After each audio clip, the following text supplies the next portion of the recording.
విజయవాడ దగ్గర కృష్ణా నది ఉధృతంగా ప్రవహిస్తుంది. ప్రకాశం బ్యారేజ్ కు వరద పోటెత్తింది. రెండో ప్రమాద హెచ్చరిక జారీ చేశారు అధికారులు. మొత్తం 70 గేట్లు ఎత్తి దిగువకు నీళ్లు వదులుతూ ఉన్నారు.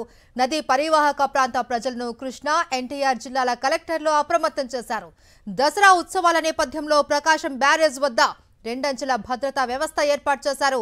దుర్గాఘాట్, సీతమ్మవారి పాదాల వద్ద భక్తుల కోసం స్నానాల జల్లు ఏర్పాటు చేశారు. ఇక గజ ఈతగాళ్లు, ఎస్డీఆర్ఎఫ్ సిబ్బందిని ఏర్పాటు చేశారు అధికారులు.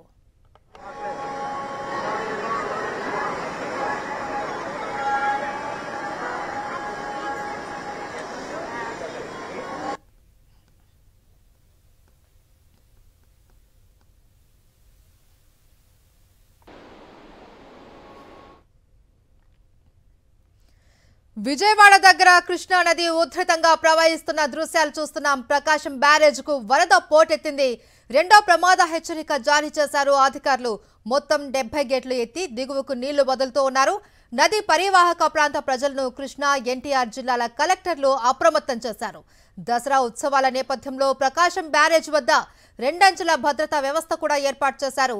దుర్గాఘాట్, సీతమ్మవారి పాదాల వద్ద భక్తుల కోసం స్నానాల జల్లు ఏర్పాటు చేశారు. ఇక గజ ఈతగాళ్లు, ఎస్డీఆర్ఎఫ్ సిబ్బందిని కూడా ఏర్పాటు చేశారు అధికారులు.